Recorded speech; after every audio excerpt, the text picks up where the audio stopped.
नमस्कार दोस्तों, मैं अखिलेश विश्वकर्मा बार फिर से आपका स्वागत करता हूं अपने डिजिटल प्लेटफॉर्म हिंदी अनमोल ऑनलाइन पर। हम लोग पढ़ रहे थे हिंदी साहित्य इतिहास का दूसरा चरण भक्तिकाल। भक्तिकाल में हमने 3 क्लासें देख ली। भक्ति का उद्भव देख लिया है, भक्ति के उद्भव के कारण देख लिए, अलवार को देख लिया, नैनार को देख लिया और भक्ति उद्भव के संबंध में जो कथन थे हमने उनको देख लिया है। अब हम लोग आइए देखते हैं निर्गुण काव्य धारा, निर्गुण भक्ति काव्य धारा। आज भक्ति काल की चौथी क्लास होगी, इसके पहले 3 क्लास हो चुकी। आइए शुरू करते हैं। आज देखते हैं निर्गुण काव्य धारा को अच्छी तरह से समझते हैं। पहले ये जान लीजिए निर्गुण काव्य धारा क्या है। निर्गुण काव्य धारा जो ईश्वर के निराकार को मानते हैं, मतलब किसी भी आकार को नहीं मानते हो, जिसे आप ये समझिए कि मूर्ति पूजा हो रही है तो वो क्या है, साकार रूप है। अगर कोई मूर्ति पूजा नहीं हो रही है, कोई आकार नहीं माना जा रहा है ईश्वर का, तो वो किसमें आएगा, निर्गुण काव्य धारा के अंतर्गत आएगा। जो ज्ञान को महत्व दिए हैं, जो प्रेम को महत्व दिए हैं, वो लोग किसमें आते हैं, निर्गुण काव्य धारा के अंतर्गत आते हैं। आइए एक परिभाषा के माध्यम से अच्छे से समझते हैं निर्गुण काव्य धारा।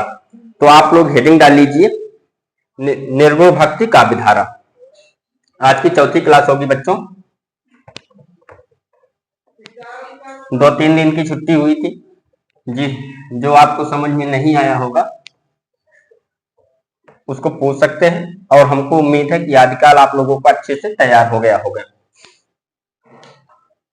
हेडिंग डाल लीजिए निर्गुण भक्ति काव्य धारा। निर्गुण भक्ति काव्य धारा।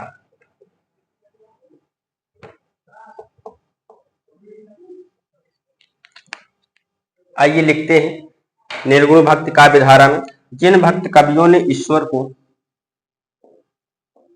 जिन भक्त कवियों ने ईश्वर को, जिन भक्त कवियों ने ईश्वर को निराकार अजन्मा, निराकार अजन्मा, निराकार अजन्मा, अनंत अनादि अगोचर, अनंत अनादि अगोचर,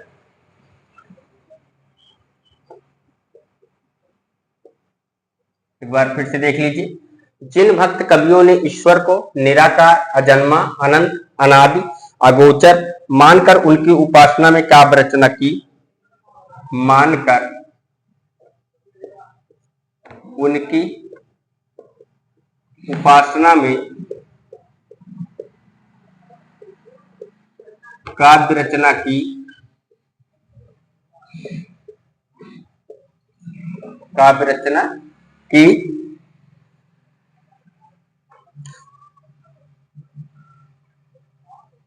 या उनके द्वारा रचित काव्य, या उनके द्वारा रचित काव्य,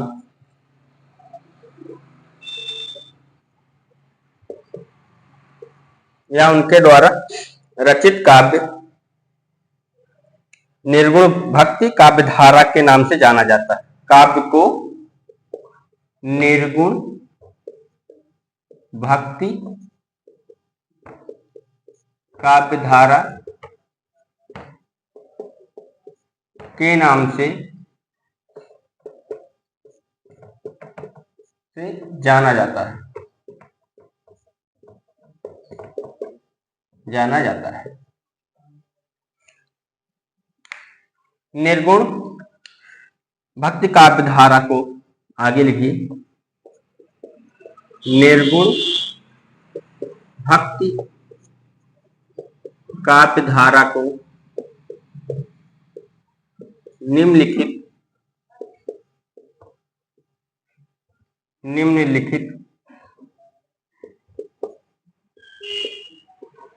निर्गुण भक्ति काव्य धारा को निम्नलिखित 2 भागों में बांटा जा सकता है। दो भागों में बांटा जा सकता है।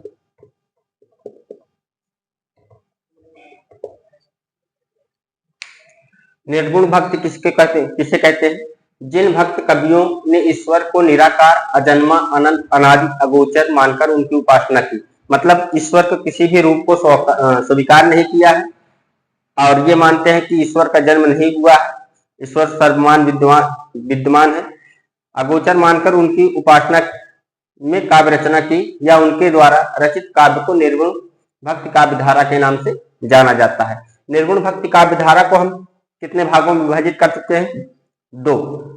पहले भी बता चुके थे, वो कौन कौन से हैं? दो। नंबर एक संत काव्य धारा, नंबर एक संत काव्य धारा, और दूसरी कौन सी है? दूसरी है सूफी काव्य धारा, सूफी काव्य धारा।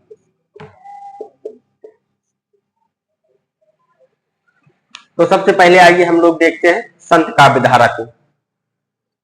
निर्गुण भक्ति किसको कहा जाता है? जिन भक्त कवियों को ईश्वर को निराकार, अजन्मा, अनंत, अनादि, अगोचर मानकर उनकी उपासना में काव्य रचना की या उनके द्वारा रचित काव्य को निर्गुण भक्ति काव्य धारा कहा जाता है, के नाम से जाना जाता है।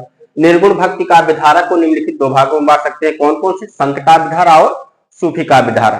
तो आइए हम लोग आज शुरू करते हैं संत काव्य धारा। और संत काव्य धारा को ज्ञानाश्रित काव्य धारा भी कहा जाता है। जब हमने पहले भक्ति काल में डिवाइजन किया था, मतलब विभाजित किया था, उसी समय हमने बता दिया था कि इसको दो भागों में बांटेंगे, निर्गुण और सगुण में।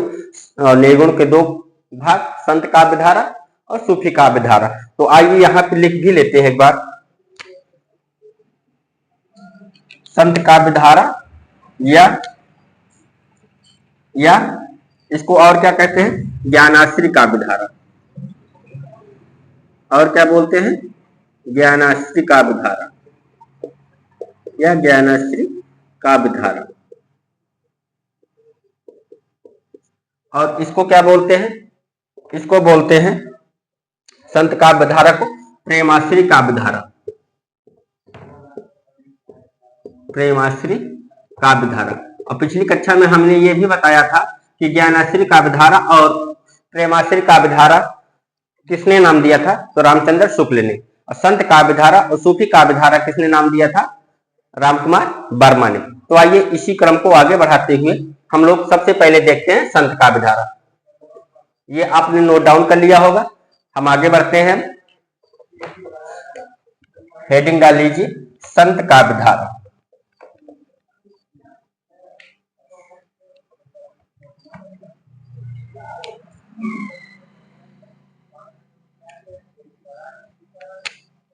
लिखिए ज्ञानाश्री या संत काव्य धारा।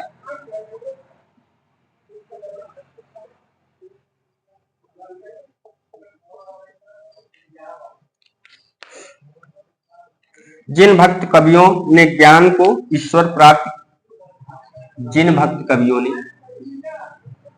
जिन भक्त कवियों ने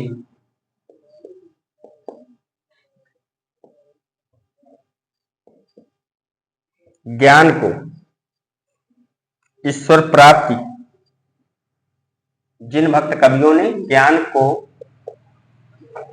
ईश्वर प्राप्ति का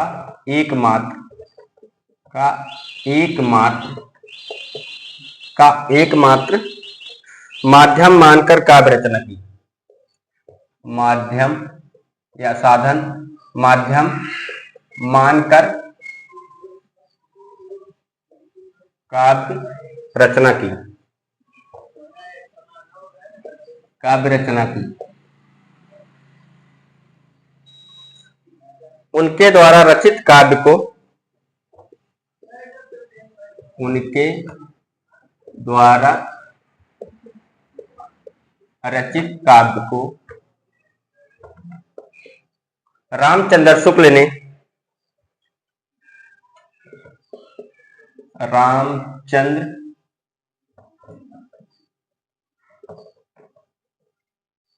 शुक्ल जी ने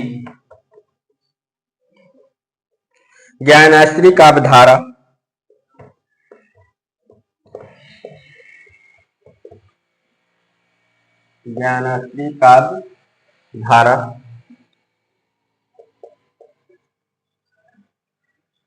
तथा डॉक्टर रामकुमार वर्मा ने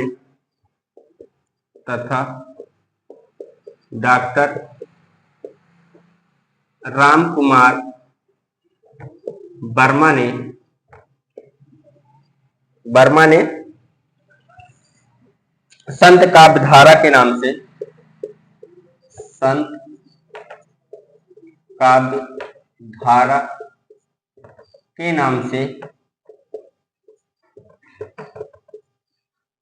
संबोधित किया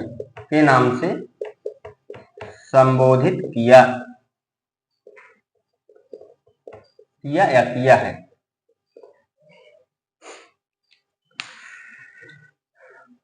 आइए देखते हैं अब इसकी विशेषताएं। हेडिंग डाल लीजिए आप, ज्ञानाश्री या संत काव्यधारा की विशेषताएं। ज्ञानाश्री या संत काव्यधारा की विशेषताएं।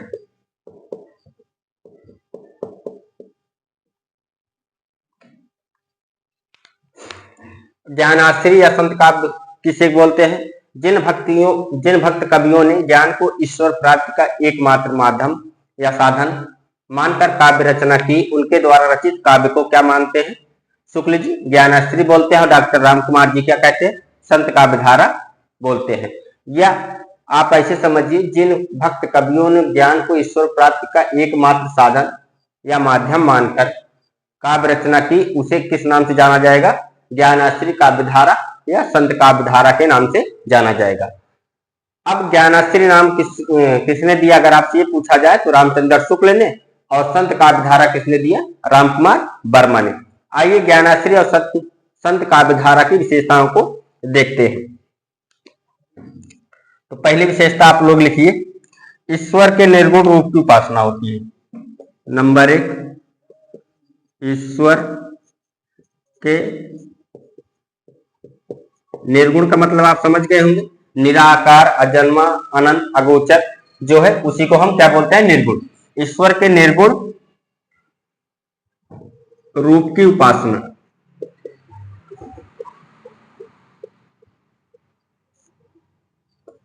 और क्या है इसकी विशेषता? एकेश्वरवाद का समर्थन। एकेश्वरवाद का समर्थन।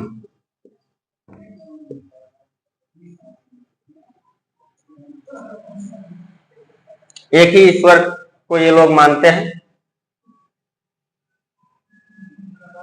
योग साधना द्वारा शरीर एवं मन शुद्धि पर बल। योग साधना द्वारा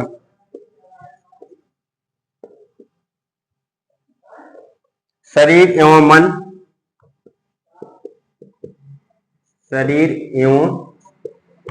मन की शुद्धि पर बल। आपसे ऐसे ही पूछा जाएगा, ऐसे लिखा आएगा। जब आपसे पूछेगा ज्ञानाश्री काव्यधारा की विशेषता नहीं है, तो ये सब ऐसे निर्गुण, ईश्वर के निर्गुण रूप की उपासना, एकेश्वरवाद का समर्थन, योग साधना पर शरीर एवं मन की शुद्धि पर बल, ऐसे आपके पेपर में छपा हुआ दिखेगा। उसमें से एक ऐसा रहेगा जिसमें सत्य नहीं रहेगा, वही आपको चूज करना होगा। गुरु को ईश्वर की तुलना में उच्च स्थान। चौथा विशेषता क्या है? गुरु को ईश्वर की तुलना में, गुरु को ईश्वर की तुलना में मतलब गुरु का स्थान जो है वो क्या रहता है? बड़ा रहता है, में उच्च स्थान।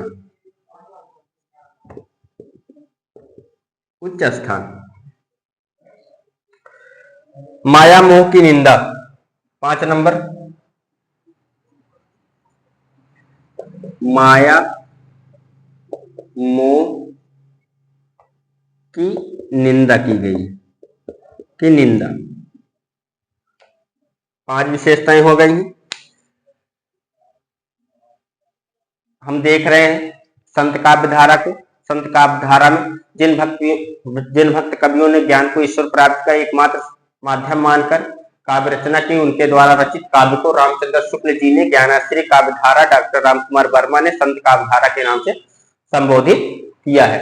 इसकी विशेषता को देख रहे हैं तो क्या है, ईश्वर के निर्गुण काव्य की उपासना है, एक ईश्वरवाद का समर्थन है, योग साधना द्वारा शरीर एवं मन की शुद्धि पर बल दिया गया है, गुरु को ईश्वर की तुलना में ऊंचा स्थान दिया गया है, माया मोह की निंदा की गई है।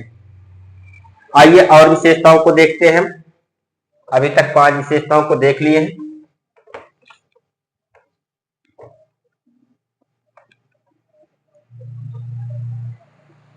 पांच हो गई। 6वें नंबर पे लिखिए, जाति प्रथा एवं वर्ण व्यवस्था का विरोध। 6 नंबर पर जाति प्रथा एवं वर्ण व्यवस्था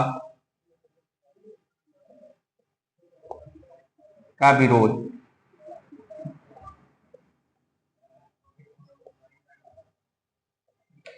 6 नंबर पर क्या है, जाति प्रथा एवं वर्ण व्यवस्था का विरोध। अगला नंबर, बाह्य आडंबरों का खंडन। 7 नंबर पर बाह्य आडंबरों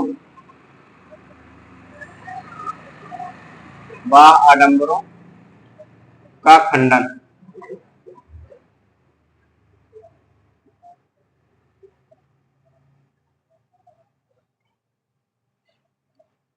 अधिकांश संत कवि विवाहित एवं दलित वर्ग से संबंधित है।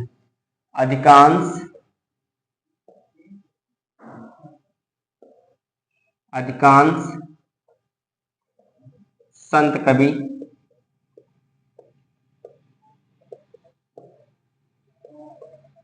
विवाहित एवं दलित वर्ग से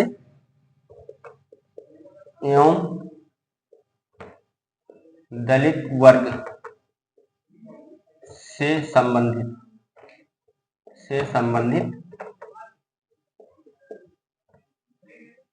है। एक लाइनर क्वेश्चन भी बन सकता है कि किस शाखा या किस काव्य धारा के अधिकांश कवि विवाहित एवं दलित वर्ग से संबंधित थे। तो आप क्या बताएंगे, संत काव्य धारा या ज्ञानाश्री काव्य धारा। गृहस्थ के प्रति आदर भाव। गृहस्थ के प्रति आदर भाव। गृहस्थ के प्रति आदर भाव।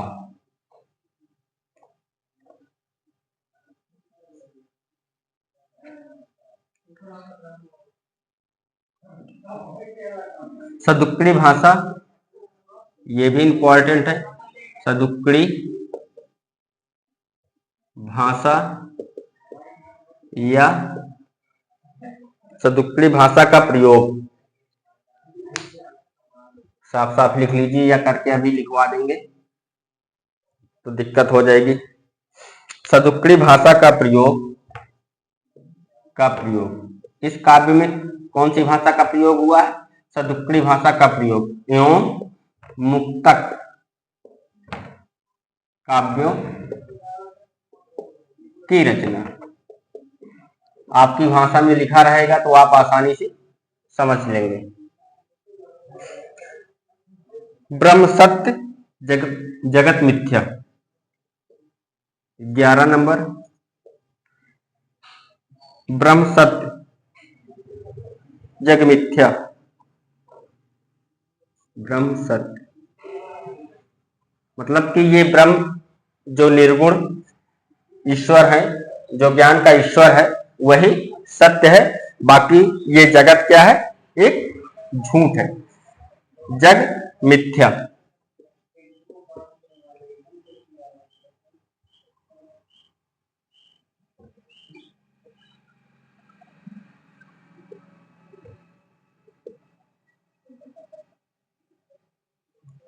अद्वैतवाद का समर्थन 12 नंबर पर लिखिए। अद्वैतवाद का समर्थन। अद्वैतवाद का समर्थन। शंकराचार्य ने जो अद्वैतवाद चलाया था उनका समर्थन किए हैं। घरेलू एवं दार्शनिक प्रतीकों का भरपूर प्रयोग। घरेलू एवं दार्शनिक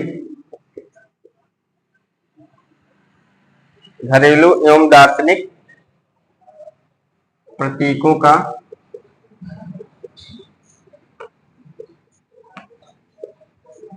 भरपूर प्रयोग।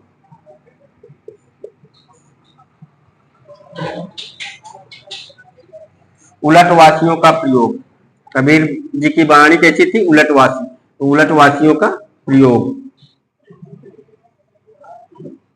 उलटवासियों का प्रयोग। एक पंक्ति भी है कबीर दास की उल्टी वाणी, बरसे कंबल भीगे पानी। 15 नंबर पर लिखिए। हिंदू मुस्लिम एकता का समर्थन।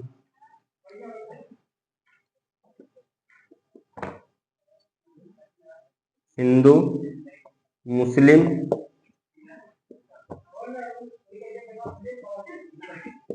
एकता का समर्थन। हिंदू मुस्लिम एकता का समर्थन। और क्या था, विश्व बंधुत्व एवं प्राणी मात्र के कल्याण का भाव। विश्व बंधुत्व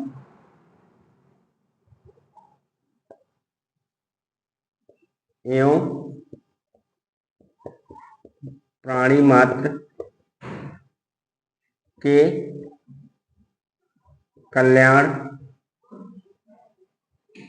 का भाव।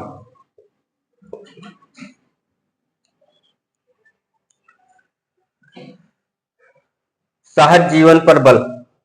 17 नंबर पर लिखिए। 15, 16, 17 नंबर पर लिखिए सहज जीवन पर बल।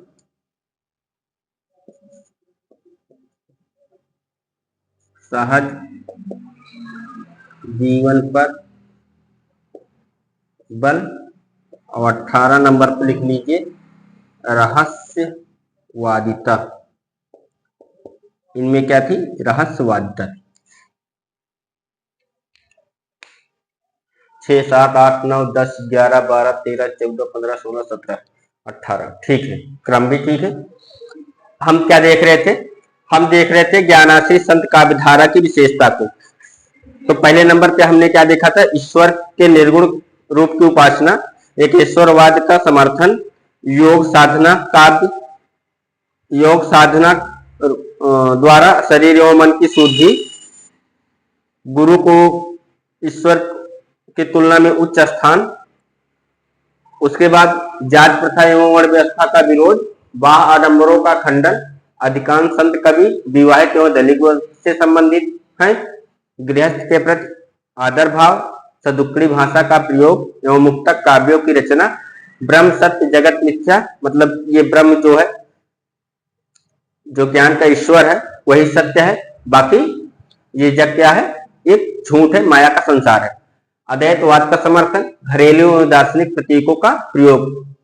जो घर में बर्तन होते थे और बहुत सारी चीज जो घर में यूज होती है, प्रयोग होती है, उनको और प्राकृत के ढेर सारे उपमानों को उन्होंने क्या किया है, प्रतीक के रूप में प्रयोग किया है। उलटवासियों का प्रयोग किया है। हिंदू मुस्लिम एकता का समर्थन भी किया है इन्होंने। विश्व बंधुत्व एवं प्राणी मात्र के कल्याण का भाव भी है इस काव्य धारा में। सहज जीवन पर बल है और रहस्यवादिता भी इस काव्य धारा में मिलती है। तो ये तो थी विशेषता। तो आइए अब हम लोग शुरू करते हैं संत काव्य धारा को, और संत काव्य धारा के जो कवि हैं उनके बारे में भी देखें। अगर आपने इसको नोट डाउन कर लिया है तो हम लोग बढ़ते हैं अब आगे। अब हेडिंग डाल लीजिए संत काव्य धारा। तो हमने पहले क्या देखा, संत काव्य धारा किसे कहते हैं, और उसके बाद संत काव्य धारा की विशेषता को देखा। आइए देखते हैं संत काव्य धारा के प्रवर्तक को। संत काव्य धारा किसने नाम दिया ये भी हम लोग देख चुके हैं, और ज्ञानाश्री नाम किसने दिया है ये भी हम लोग देख चुके हैं। तो अगर आपसे पूछा जाए ज्ञानाश्री नाम किसने दिया है तो आप क्या बताएंगे, रामचंद्र शुक्ल। और संत काव्य किसने नाम दिया है तो डॉक्टर रामकुमार वर्मा ने। अब आइए इसके प्रवर्तक के बारे में देखते हैं। संत काव्य धारा के प्रवर्तक, हेडिंग डाल लीजिए संत काव्य धारा के प्रवर्तक। एक एक चीज को हम लोग क्लियर करते हुए चलेंगे ताकि कुछ छूटे न। संत काव्य धारा के प्रवर्तक, इसमें विद्वानों के मत हैं, उन मतों को देखना पड़ेगा कौन किसको मानता है। आचार्य रामचंद्र शुक्ल, हजारी प्रसाद द्विवेदी, लिखिए 1 नंबर पर आचार्य रामचंद्र शुक्ल,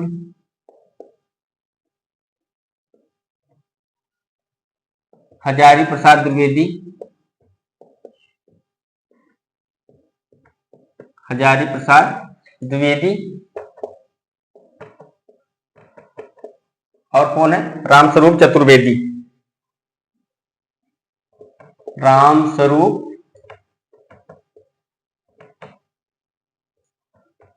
चतुर्वेदी कौन कौन है, आचार्य रामचंद्र शुक्ल, हजारी प्रसाद द्विवेदी, रामस्वरूप चतुर्वेदी। एक किसको मानते हैं, कबीर को। तो आप लिखिए आचार्य रामचंद्र शुक्ल, हजारी प्रसाद द्विवेदी, रामस्वरूप चतुर्वेदी के अनुसार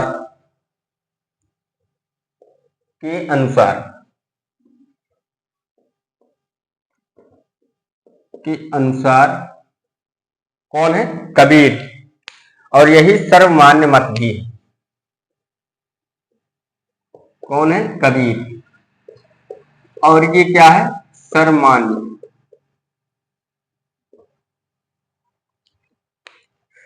डॉक्टर गणपति चंद्रगुप्त, दूसरे नंबर पर लिखिए डॉक्टर गणपति चंद्रगुप्त,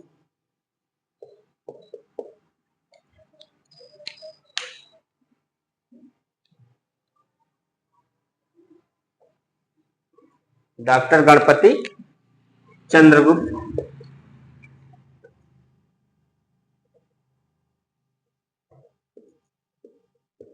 गुप्त एवं डॉक्टर रामकुमार वर्मा, एवं डॉक्टर रामकुमार वर्मा,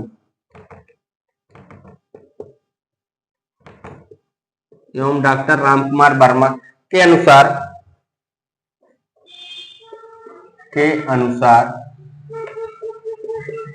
कौन है, नामदेव।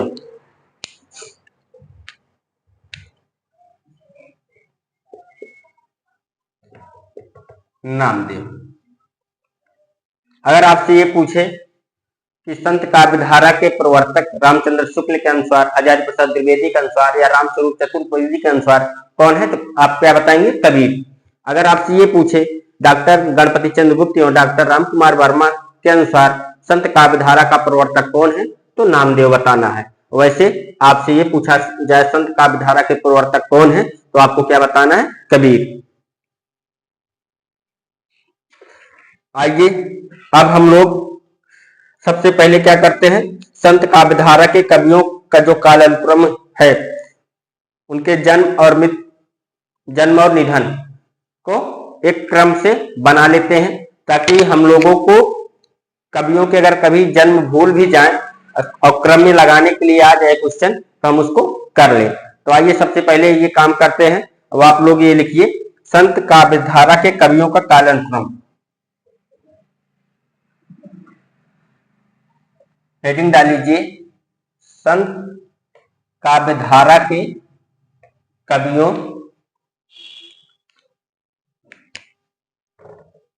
कवियों का कालानुक्रम।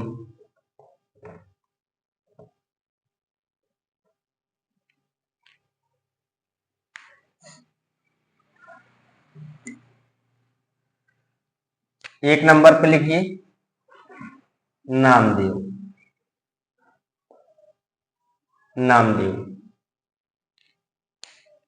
2 नंबर पर रैदास।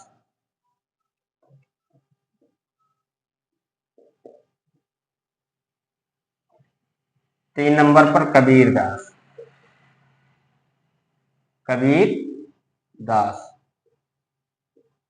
4 नंबर पर जम्बनाथ।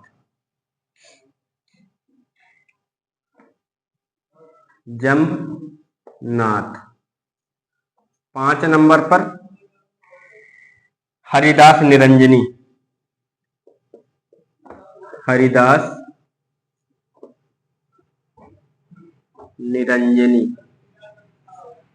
6 नंबर पर, पहले देखिए आपको कार्नर दिख रहा है कि नहीं दिख रहा है।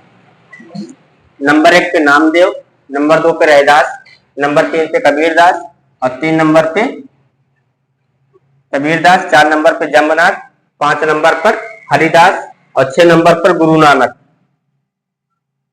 कौन है? गुरु नानक।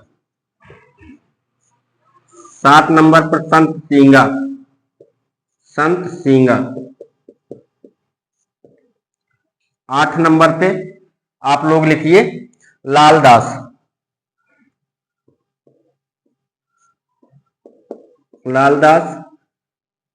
9 नंबर पर आप लोग लिखिए दादू दयाल।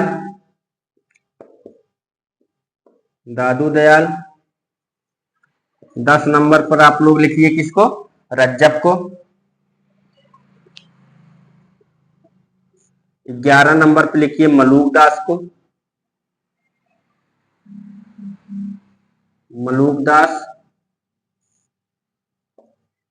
12 नंबर पर लिखिए बाबालाल।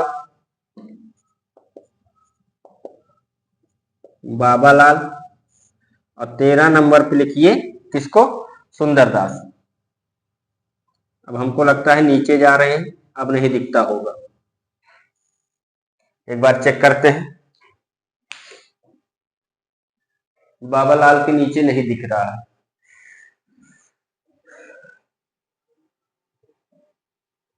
एक बार फिर से मिटा के लिखते हैं हम लोग और ऊपर से लिखते हैं ताकि सभी इसी में आ जाए। चलो एक बार फिर से लिखते हैं। नंबर 1 पे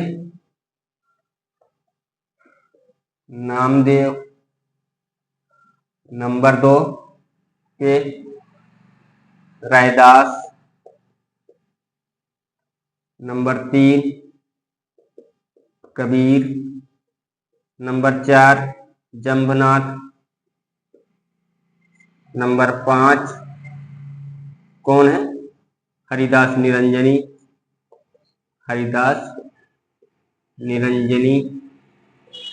नंबर 6 पे गुरु नानक। नंबर 6 पे गुरु नानक। नंबर 7 संत सिंगा। नंबर 8 संत सिंगा के बाद कौन है? लालदास। नंबर 9 लालदास के बाद कौन है? दादू दयाल रज्जब।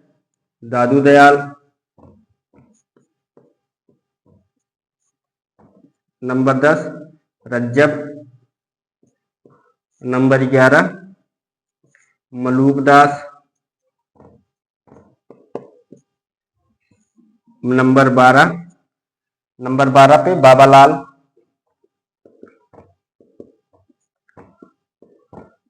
बाबालाल।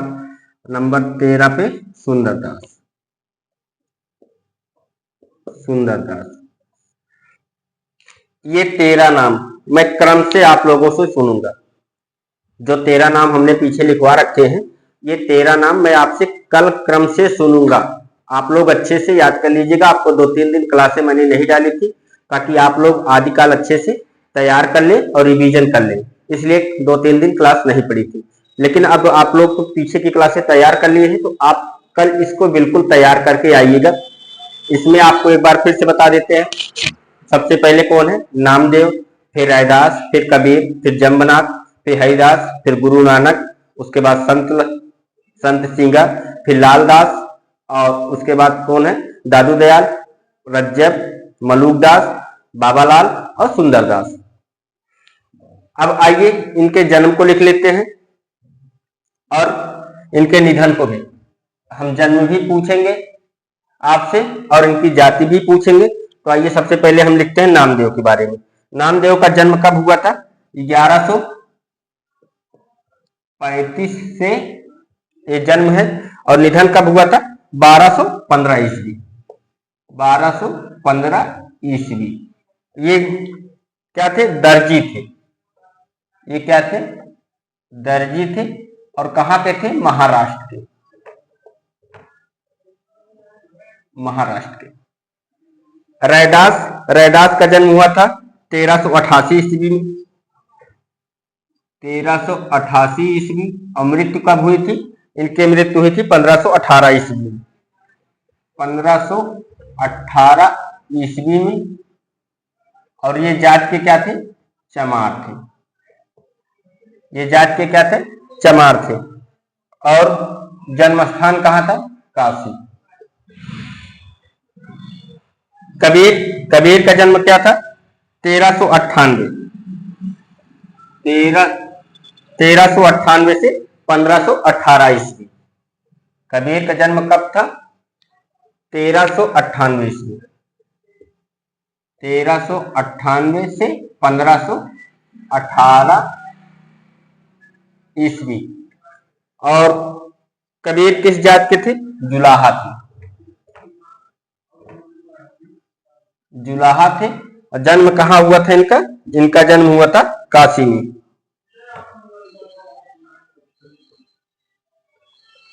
जम्बनाथ की बात की जाए तो जम्बनाथ का जन्म कब हुआ था? 1451 में।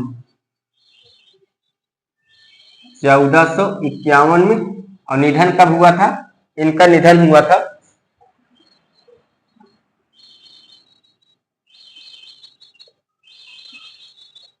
इनका निधन हुआ था 1523 ईस्वी में। 1523 ईस्वी। और ये कहां के रहने वाले थे? ये नागौर के रहने वाले थे। और जाति क्या थी? राजपूत। जाति कौन सी थी? राजपूत। और रहने वाले कहां के थे? नागौर। कहां जन्म हुआ था? नागौर में। आइए हरिदास निरंजनी की बात करते हैं। इनका जन्म 1455 में। 1455 में। और मृत्यु कब हुई थी? 1543 ईस्वी में। 1543 ईस्वी में। ये किस जात के थे? ये मालूम नहीं है। और जन्म कहां हुआ था इनका? इनका जन्म हुआ था डिडवाना में। डिडवाना। दिख रहा है बच्चों आपको? बहुत छोटा लिख रहे हैं। दिख रहा है एकदम सही से। नामदेव 1135 ईस्वी। 1215 ईस्वी। दर्जी महाराष्ट्र। रैदास 1388 ईस्वी में जन्म हुआ। ये ऊपर हम लिख देते हैं यहाँ पे जन्म।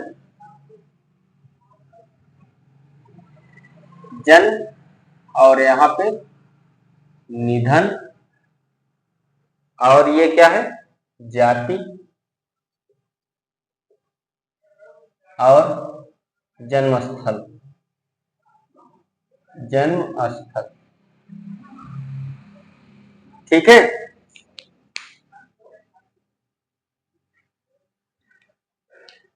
आइए देखते हैं गुरु नानक को। गुरु नानक का जन्म 1469 में हुआ था। गुरु नानक का कब जन्म हुआ था? 1469 में। 1469 में। और निधन कब हुआ था? 1538 ईस्वी में। 1538 ईस्वी में। और जाति क्या थी? ये खत्री थे। खत्री।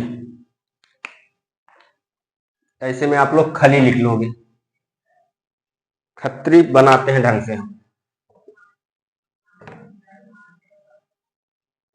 खत्री। जन्म ननकाना। ननकाना। संत सींगा की बात करें तो संत सींगा का जन्म हुआ था 1519 में। 1519 में। और निधन कब हुआ था? इनका निधन हुआ था 1659 ईस्वी में। 1659 ईस्वी में। ये क्या थे? ग्वाला थे। ग्वाला थे। और स्थल क्या था? खजूर, मध्य प्रदेश। खजूर ब्रैकेट में लिख लीजिए, मध्य प्रदेश।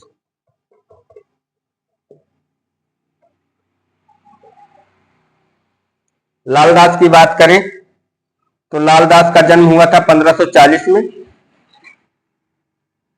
लालदास की बात करें तो इनका जन्म हुआ था 1540 में और निधन हुआ था 1648 ईस्वी। 1648 में निधन हुआ था। ये कौन सी जात के थे? ये जात के मेयो थे। और इनका जन्मस्थल क्या था? धौली, धूप, अलवर। धौली, धूप, अलवार भी कहते हैं, अलवर भी कहते हैं। लिख लीजिए, धौली, धूप, अलवर में हुआ था इनका जन्म। उसके बाद दादू दयाल की बात की जाए तो दादू दयाल का जन्म 1544 में। 1544 में दादू दयाल का जन्म हुआ था और निधन कब हुआ था? 1603 में। 1603 ईस्वी में। और ये जात के क्या थे? धुनिया। जात के क्या थे? धुनिया थे। और जन्म कहाँ हुआ था इनका? अहमदाबाद। अहमदाबाद या कभी कभी गुजरात आ जाता है तो आप ब्रैकेट में कर लीजिए गुजरात। अहमदाबाद, गुजरात। अगर रज्जब की बात करें तो रज्जब का जन्म 1567 ईस्वी में। 1567 ईस्वी में। और निधन कब हुआ था? निधन हुआ था इनका 1689 ईस्वी में। 1689 ईस्वी में। और ये जात के क्या थे? पठान थे। पठान थे। जन्म कहाँ हुआ था? जयपुर, राजस्थान। जयपुर, राजस्थान।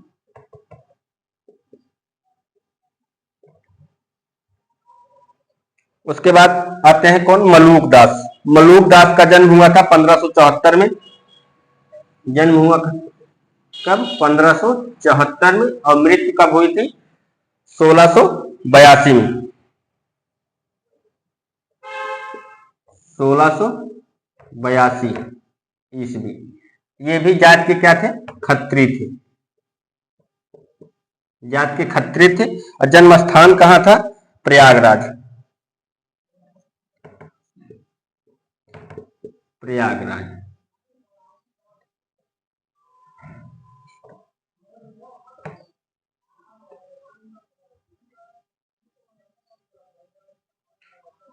जन्म स्थान क्या था? प्रयागराज। अब कौन बचते हैं? बाबालाल। इनका जन्म 1590 में। इनका जन्म कब हुआ था? 1590 में। और निधन कब हुआ था? 1655। 1655 ईस्वी। ये जात के क्या थे? ये भी जात के खत्री थे। जात के क्या थे? खत्री। संत साहित्य में खत्री जात के कितने व्यक्ति थे? आप कमेंट में बताइएगा। संत साहित्य में खत्री जात के कितने व्यक्ति थे? इनका जन्म स्थान क्या था? कुसपुर, पंजाब। कुसपुर, पंजाब। और सुंदरदास का जन्म कब हुआ था? 1596 ईस्वी। 1596 ईस्वी। निधन कब हुआ था? 1689 ईस्वी। 1689 ईस्वी। जात के क्या था? वाणिक। जात के वाणिक थे।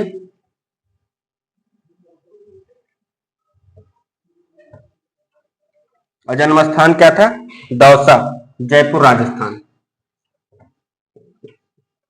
दौसा कहाँ है? जयपुर में। और जयपुर कहाँ है? राजस्थान में।